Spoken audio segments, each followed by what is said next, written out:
Shalom Bapak Ibu Saudaraku yang dikasihi oleh Tuhan kita Yesus Kristus. Berjumpa kembali di hari Minggu yang penuh sukacita ini di dalam program Khotbah Minggu Sunday Blessing. Bersama saya Billy Elia yang akan menyampaikan khotbah kebenaran firman Tuhan, dengan harapan kita sekalian orang percaya boleh bertumbuh dalam iman, pengharapan dan kasih oleh Yesus Kristus Tuhan kita yang sudah menebus dan menyelamatkan setiap kita. Dan di hari Minggu yang penuh dengan sukacita ini di tanggal 14 September tahun 2025, khotbah kebenaran firman Tuhan akan mengangkat judul Zona Mana Sorgawi. Nah, firman Tuhan terambil dari Injil Matius pasal yang ke-6. Matius 6 ayatnya yang ke-11. Saya mau mengajak kita untuk membaca nas firman Tuhan ini bersama-sama. Matius 6 ayat 11 berkata, "Berikanlah kami pada hari ini makanan kami yang secukupnya." Amin. Mari kita berdoa. Bapa, di dalam nama Tuhan Yesus, di kesempatan hari Minggu ini kami datang kepadamu dengan rasa haus dan lapar akan firman. Tuhan, kami mohon agar Engkau menuntun setiap kami oleh Roh-Mu, supaya kami boleh memahami apa yang menjadi maksud dan kehendak-Mu melalui kebenaran firman-Mu. Ini hati dan pikiran kami siap untuk diisi oleh firman-Mu. Di dalam nama Tuhan Yesus kami berdoa. Amin. Bapak Ibu Saudaraku yang dikasihi oleh Tuhan kita Yesus Kristus ya. Khotbah kali ini akan banyak mengajarkan kita prinsip mendasar di dalam mengikuti Tuhan, yakni bergantung penuh kepada Tuhan. Tentu ayat firman Tuhan di dalam Matius 6 ayat 11 itu sudah sering kali kita dengarkan ya. Bahkan banyak di antara kita yang sudah bisa menghafal. Karena ini bagian dari doa Bapa kami. Berikanlah kami pada hari ini makanan kami yang secukupnya. Jadi kalau di dalam bahasa Yunani itu menggunakan kata ton arton hemonton epiosion yang berarti berikanlah kami pada hari ini roti yang diperlukan untuk hari ini. Nah, saudaraku yang dikasihi, kenapa saya menggunakan istilah zona mana sorgawi? Kapan mana itu ada, saudaraku? Kalau saudara rajin membaca kitab suci, saudara tentu tahu bahwa mana itu adalah peristiwa di mana Tuhan memberikan dan mencukupkan kebutuhan umatnya. Ketika mereka keluar dari tanah Mesir, dari tanah perbudakan, menuju ke tanah Kanaan atau tanah yang dijanjikan. Dalam perjalanan itu, Tuhan memelihara umatnya dengan rutin memberikan mana setiap hari, ya, kecuali hari Sabat dia tidak memberikannya. Jadi sebelum hari Sabat, Tuhan memberikan mana itu 2 kali lipat untuk dikumpulkan supaya pada hari Sabat mereka beristirahat penuh dan mereka bisa menikmati mana itu tanpa menjadi busuk. Jadi ada prinsip di dalam pemberian mana ini, saudaraku. Seperti yang saya katakan di awal, Tuhan memberikan mana bagi umatnya setiap hari. Dan ini bagi saya relevan dengan doa Yesus yang ia ajarkan kepada murid-muridnya. Berikanlah kami pada hari ini makanan kami yang secukupnya. Ya, saudaraku. Zona mana sorgawi bagi saya ialah saat di mana Tuhan mengajar kita menaruh harapan setiap hari kepada Tuhan. Saudara boleh cek kehidupan saudara. Adakah Tuhan pernah membiarkanmu kekurangan? Biasanya, jujur aja nih ya, kalau saudara memperhatikan kehidupan saudara hari-hari ini, Tuhan itu sebenarnya mencukupkan kebutuhan kita. Tapi ada banyak kali kita yang kurang puas dengan apa yang kita terima hari ini. Biasanya kita akan menjadikan tolak ukurnya adalah apa yang kita lihat pada orang lain. Kok orang lain lebih sukses ya dari saya ya? Kok di dalam kehidupan ini pencapaian mereka luar biasa ya. Tapi kalau kita mau buka-bukaan, percaya atau nggak percaya, banyak orang yang kelihatan sukses itu juga sama seperti fata morgana. Semuanya itu palsu. Kesuksesan mereka tuh semu. Banyak diantaranya orang yang terlihat sukses, ternyata apa yang mereka nikmati semuanya itu adalah pinjaman atau utang. Orang pengusaha-pengusaha kaya kelihatannya mereka punya gaya hidup yang begitu elegan, yang begitu flamboyan, yang begitu mewah. Tapi ketika dicek keuangannya, oh minus. Ternyata mereka hidup dari pinjaman atau utang. Ya lebih baik mana daripada saudara kelihatannya hidup sederhana tapi nggak punya utang sama sekali. Ya tentunya nggak punya utang, tidur lebih nyenyak, lebih tenang. Walaupun gaya hidup saudara kalah. Tapi bagi saya lebih memilih hidup tanpa utang. Saudaraku ya. Kemudian yang kedua, Tuhan mengajarkan kita untuk mengucap syukur setiap hari. Kita diajarkan untuk bersyukur dengan apa yang kita miliki hari ini. Tidak iri hati dengan orang lain. Seperti yang saya katakan tadi.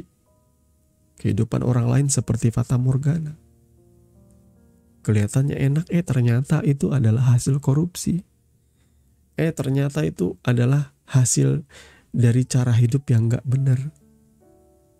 Maaf, hari ini juga tren muda-mudi karena pengen cepet-cepet punya barang mewah, barang luxury, pengen punya iPhone kelas flagship, baru sekolah, baru kuliah, tapi sudah kehidupannya mentereng. Ternyata, maaf, banyak diantaranya yang jadi sugar baby, banyak diantaranya yang jual diri demi semua kemewahan dan kekayaan.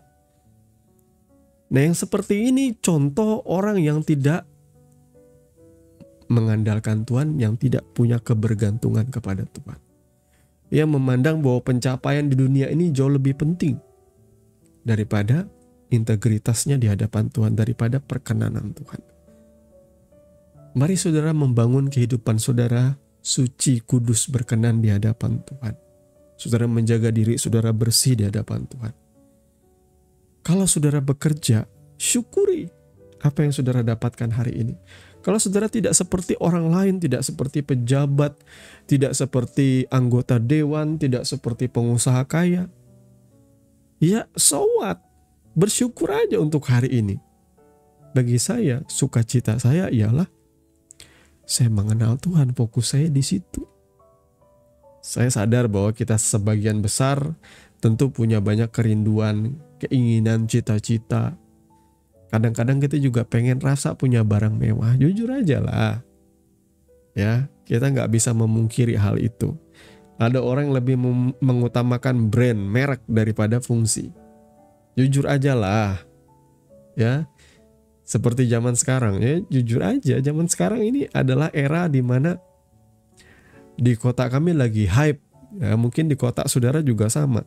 Bagi saya 1 tahun terakhir ini lagi hype yang namanya perjoggingan atau dunia runner. Wah, dunia runner katanya murah.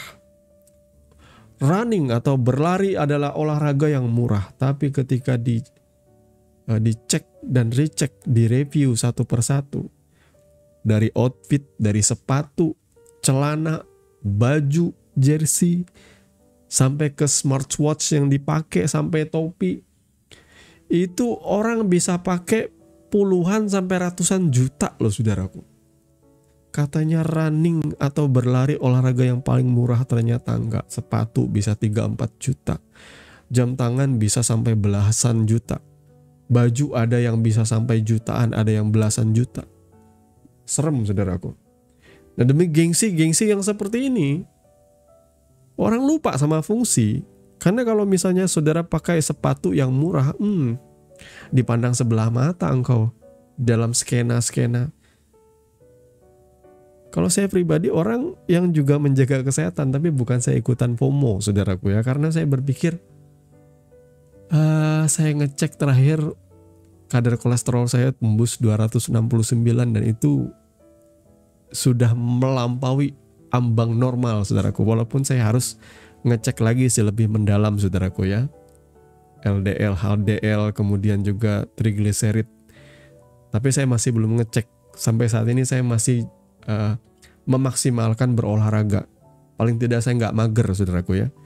Dan hasilnya lumayan ya. Berat badan saya atau kadar lemak dalam tubuh saya mulai turun daripada sebelum saya berolahraga ya. Penting berolahraga saudaraku. Apalagi di usia-usia seperti saya yang sudah kepala 4 ke atas saudara. Karena kalau saudara mager malas gerak itu, waduh, kolesterol numpuk ya. Gula darah juga jadi nggak sehat, tekanan juga jadi terlalu tinggi saudaraku ya. Karena kita tidak ada keseimbangan antara yang masuk melalui makanan dengan outputnya dalam gerakan kita. Ada orang yang mager, masih muda, akhirnya kena stroke. Ya, terus terang kita memang harus banyak bergerak saudaraku ya. Tapi salah satu faktor di sini yang bisa menjadi hikmat dalam hidup kita ialah berikanlah kami pada hari ini makanan kami yang secukupnya. Nah, kalau saya mau mengajak kita untuk sedikit membaca terlebih dulu di dalam perjanjian lama ya. Saya mau mengajak kita baca dalam Keluaran ya. Keluaran 8 ayat 2 sampai 3. Di sini sebentar. Keluaran pasalnya yang ke Ulangan maksud saya. Sorry. Saya salah sebut. Ulangan pasal 8 ayat 2 sampai 3. Ingatlah kepada seluruh perjalanan yang kau lakukan atas kehendak Tuhan Allahmu di padang gurun selama 40 tahun ini dengan maksud merendahkan hatimu dan mencobai engkau untuk mengetahui apa yang ada dalam hatimu, yakni apakah engkau berpegang pada perintahnya atau tidak. Jadi ia merendahkan hatimu, membiarkan engkau lapar dan memberi engkau makan mana yang tidak kau kenal dan yang juga tidak dikenal oleh nenek moyangmu, untuk membuat engkau mengerti bahwa manusia hidup bukan dari roti saja, tetapi manusia hidup dari segala yang diucapkan Tuhan. Jadi di sini disebutkan Tuhan memang mengizinkan mereka lapar dan kemudian Tuhan memberikan mereka mana. Saudara tahu ketika saudara lapar, apa yang paling enak di lidah saudara? Oh, kalau saya lapar saya kebayang ini sate kambing. Kan saudara, ada beberapa di antara saudara seperti itu. Oh, kalau lagi lapar itu yang dalam bayangan saya tuh adalah bebek goreng saudaraku ya, atau ikan bakar dengan sambal terasi. Enak banget saudaraku ya. Ada yang membayangkan mungkin bebek rica-rica. Apa selera saudara saya tidak tahu, mungkin babi panggang mungkin saudara ya. Tapi di sini Tuhan mencobai mereka. Ya, istilahnya Tuhan itu menguji hati lebih tepatnya. Membiarkan mereka lapar dan memberi mereka makan mana. Lagi lapar-laparnya nih ya. Dikasih makan mana. Saudara, mana itu enak gak? Enak. Tapi kalau mereka konsumsi tiap hari bosan gak? Bosan. Ada ayatnya. Mereka sudah jenuh dengan mana. Mereka sudah muak dengan mana. Dia katakan. Nah saudaraku, cara Tuhan mendidik setiap orang percaya hari ini adalah dengan mengizinkan saudara mengalami kesusahan, kesulitan hidup. Lalu Tuhan akan memberikan saudara sesuatu yang kelihatannya cuma cukup untuk hari ini. Cukup engkau nikmati. Biasanya orang yang tidak tahu bersyukur, mereka akan ngedumel sama Tuhan. Mereka akan protes dengan Tuhan. Tuhan, kok aku cuma makan ini?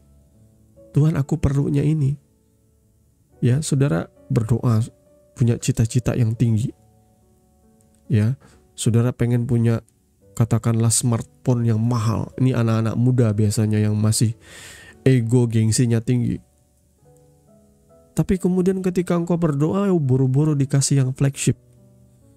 Saudara malah dikasih yang seri-seri Android murahan, saudaraku ya. Saudara sekarang memikirkan apakah gengsi atau fungsi? Kalau orang yang tidak tahu bersyukur, tidak tahu berterima kasih, Dia berdoa untuk dapat salah satu smartphone flagship yang bernama iPhone. Tapi kemudian tiba-tiba dia dikasih berkat oleh Tuhan lewat orang tuanya, dikasih HP Android yang standar, yang biasa-biasa aja. Kalau saudara memikirkan gengsi, mungkin itu tidak akan memuaskan. Tapi kalau saudara memikirkan fungsi, dan saudara tahu bahwa mendapatkan itu saja saudara harusnya sudah bersyukur. Inilah kebanyakan anak-anak Tuhan hari ini. Tuhan sengaja membiarkan saudara menerima sesuatu yang tidak sesuai dengan ekspektasimu. Karena Tuhan ingin lihat apa yang ada dalam hatimu. Saudara jujur ya, hari-hari ini ketika saya mengikuti Tuhan, terlalu banyak keinginan, terlalu banyak hobi, terlalu banyak cita-cita yang saya utarakan. Kadang dalam menjalani hidup ini, kita suka gak sabar saudaraku ya. Ya proses di padang gurun terjadi 40 tahun kan itu di luar ekspektasi. Harusnya mereka sampai dalam 2-3 minggu dari Mesir menuju ke tanah perjanjian, yakni di Kanaan. Tapi kok kenapa diputar 40 tahun? Lama banget saudaraku. Mereka harus setiap hari makan mana pula, kan membosankan. Tapi ini yang saya sebut dengan zona mana sorgawi. Zona di mana Tuhan memang sedang mendidik saudara. Di mana doa dan keinginanmu tidak langsung dijawab oleh Tuhan. Engkau bisa berdoa setiap hari, berseru di hadapan Tuhan, tapi tidak kunjung diberikan oleh Tuhan. Saudara mau belajar percaya nggak? Ada contoh nggak dalam perjanjian baru? Ada. Siapa? Perempuan Sirofenisia. Ketika anaknya sakit kerasukan oleh roh jahat, dia berseru kepada Tuhan. Dia memohon Tuhan menyembuhkan anaknya. Perempuan Sirofenisia ini bukan orang Israel, saudaraku. Dia adalah bangsa asing. Dia adalah bangsa di luar orang Yahudi intinya. Lalu apa jawaban Tuhan? Tuhan menjawab dengan seperti menyatakan penolakan yang keras, yang ketus. Aku diutus hanya kepada domba-domba dari bangsa Israel. Kemudian Yesus menjawab lagi, tidak patut memberikan roti kepada anjing. Tetapi apa jawaban perempuan? Beberapa kali Yesus menolak. Perempuan ini tetap percaya dan berkata, anjing pun memakan remah-remah yang jatuh dari meja tuannya. Sekalipun dia merasa dia tidak layak menerima roti, tetapi dia percaya remah-remah roti itu layak ia terima, sekalipun ia harus mengambil dari bawah meja. Yesus mengagumi iman perempuan ini. Kenapa? Karena 2-3 kali Yesus menolak dia, tapi ia tetap percaya. Nah ini yang sedang kita percayai. Ketika engkau berdoa, berapa kali engkau berdoa? Mungkin ada di antara saudara yang jujur aja nih ya, mungkin berdoa buat mendapatkan jodoh, tapi belum kunjung mendapatkan pasangan. Apakah saudara kecewa dengan Tuhan? Apakah saudara marah dengan Tuhan? Apakah saudara lalu meninggalkan Tuhan? Ketika engkau berdoa juga untuk sakit penyakit yang tidak kunjung disembuhkan, apakah engkau kecewa dengan Tuhan? Ya, betul kalau engkau kecewa, dan sudah sepatutnya engkau kecewa.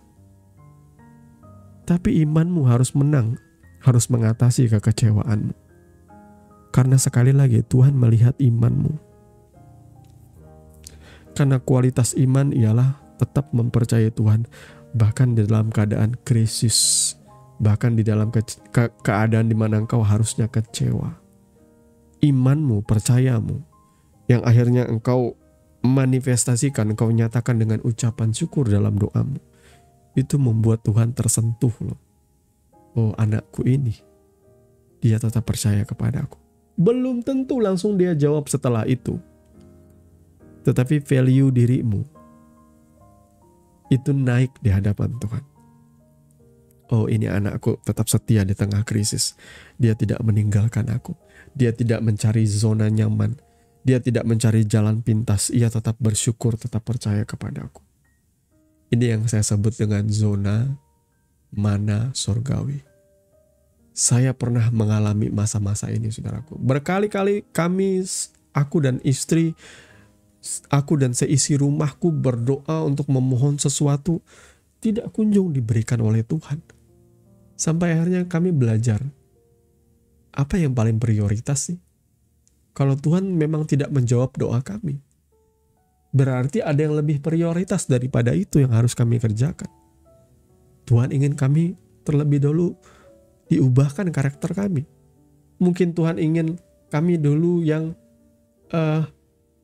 menyesuaikan diri dengan langkah Kristus. Mungkin hati pikiran kami yang harus diperbaharui terlebih dahulu. Menjadi pribadi yang sabar, menjadi pribadi yang tetap setia, ya, mengerjakan apa yang Tuhan percayakan dengan sungguh. Jujur nih ya, kami tidak pernah melihat Tuhan membiarkan kami, sekali lagi, dalam perjalanan kami mengikuti Tuhan. Sama seperti Tuhan bertanggung jawab menurunkan mana setiap hari. Tidak pernah kita itu kekurangan, saudaraku, sebenarnya. Kita sebenarnya tuh menderita karena gengsi dan gaya hidup kita. Mungkin ada di antara saudara yang berkumpul dalam suatu kelompok persahabatan sosialita. Sebenarnya saudara sudah tidak bisa mengikuti gaya mereka, tetapi karena saudara nggak ingin kehilangan teman-teman ini, akhirnya saudara memaksakan diri.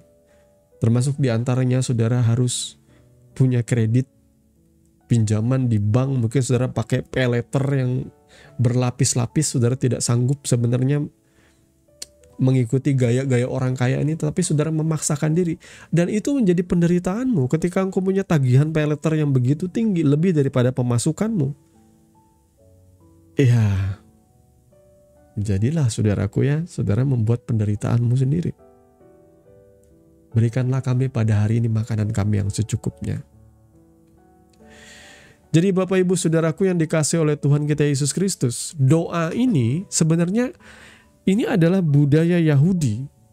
Bagaimana mereka menghargai ketergantungan harian pada Tuhan. Berikanlah kami pada hari ini makanan kami yang secukupnya. Ya. Jadi dalam tradisi Yahudi, doa Yesus itu betul-betul tepat. Ya.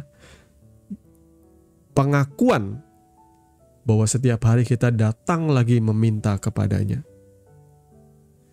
Ya. Jadi ungkapan doa berikanlah kami pada hari ini itu adalah ungkapan iman bahwa masa depanku dipegang Tuhan. Jadi kita tuh diajarkan untuk hidup hari demi hari. Sehingga kita tidak perlu menimbun berlebih. Saudara ya. Tidak salah sebenarnya kita untuk menabung, tetapi kita perlu belajar iman yang seperti ini. Ya. Dalam tradisi doa Yahudi kuno tidak sopan meminta berlimpah-limpah, saudaraku. Tradisi Yahudi kuno itu tidak sopan meminta berlimpah-limpah untuk diri sendiri lebih-lebih. Tapi cukup. Ya, dalam bahasa aslinya dayenu, cukup bagi kami. Jadi ketergantungan harian pada Tuhan itu dilihat sebagai justru bentuk kerendahan hati dan kesetiaan iman kita. Maka ajaran Yesus berdoa meminta, berikanlah kami pada hari makanan kami secukupnya itu sejalan dengan etika Yahudi. Meminta cukup untuk hari ini agar hati kita tidak melekat pada kekayaan. Ya saudaraku ya. Hubungan Matius 6 ayat 11 dengan pembacaan kita tadi, Ulangan 8 ayat 23, 2-3 itu menyatakan bahwa persediaan hanya untuk hari ini tuh melatih iman harian, saudaraku ya.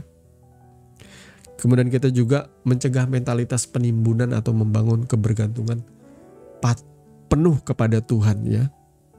Kita juga diajar punya kedisiplinan rohani, bersyukur atas bagian hari ini tanpa cemas tentang hari esok, saudaraku ya. Nah, zaman sekarang memang di era modern kita cenderung menimbun dan mengandalkan tabungan. Namun kita diajar, dan Matius 6 ayat 11 juga menantang kita untuk tetap bergantung pada Allah itu setiap hari. Ya, roti harian bukan hanya gaji atau makanan, tapi juga hikmat, kekuatan, damai sejahtera yang Tuhan berikan cukup untuk hari ini, termasuk pemeliharaannya melindungi kita dari sakit penyakit, saudaraku. Coba saudara hitung deh, kalau saudara sakit, biaya berobat berapa, saudaraku? Walaupun saudara punya katakanlah asuransi ya, BPJS segala macam. Tapi kadang-kala juga dengan layanan BPJS yang mungkin bagi beberapa orang kurang memuaskan. Ya saudaraku, ya saudara juga pengen berobat yang cepat sembuh, ditangani dengan cepat, dengan efektif. Saudara berobat ke rumah sakit. Saudara berobat juga ke rumah sakit yang elit, yang mahal, atau ke dokter-dokter praktek yang sudah ternama. Biayanya mahal nggak? Ya itu dia. Segala sesuatu itu bisa dihitung dengan uang. Maka kalau saudara hari ini tetap sehat, kamu dan seisi rumahmu tetap sehat, aku, istri, dan anak-anakku tetap sehat, semua itu adalah bukti daripada pemeliharaan Tuhan, sehingga seharusnya kita bergantung kepada Tuhan setiap hari. Kalau saudara mengandalkan tabungan dan saudara sombong dengan tabunganmu, dengan simpananmu, dengan investasimu, lihat saudaraku, dalam kesombonganmu, kalau Tuhan ingin menjentikkan saja jarinya dan menguji engkau, Dia bisa menghabisi engkau sama seperti Dia melatih Ayub. Orang yang kaya, yang luar biasa, yang punya anak-anak cantik. Tapi kemudian dalam sehari semuanya tuh habis. Dan ia direndahkan begitu rupa. Tapi gak semua orang bisa jadi seperti Ayub. Karena memang setiap kita dilatih sesuai dan seturut dengan kemampuan kita menanggung suatu perkara. Saya pun kalau diperhadapkan dengan ujiannya Ayub, mungkin saya gak akan sanggup saudaraku. Saya gak pengen membangga-banggakan diri saya. Karena Tuhan tahu loh takaran diri kita sekarang. Tuhan tahu takaran diri saudara. Tidak usah saling membanding-bandingkan. Yang penting kita mau hidup dengan iman. Kita dilatih percaya, berharap kepada Tuhan saudaraku ya.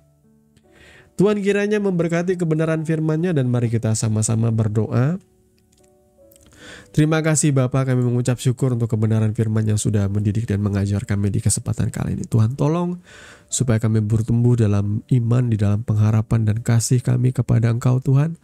Dan hari ke sehari kami mau menaruh pengharapan kami, menaruh kebergantungan kami penuh kepada Engkau Tuhan. Karena kami percaya Tuhan memelihara kami, Tuhan memampukan kami. Kami menyerahkan tubuh jiwa roh kami dalam pemeliharaan-Mu Tuhan.